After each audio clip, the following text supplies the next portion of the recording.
वो कह रही थी समंदर नहीं है, आंखें हैं। मैं इनमें डूब गया एतबार करते हुए।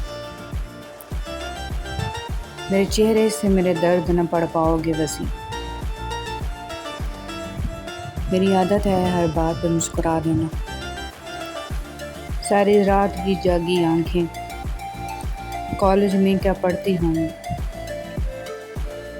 वो अपने ही होते हैं जो लफ्ज़ों से मार देते हैं,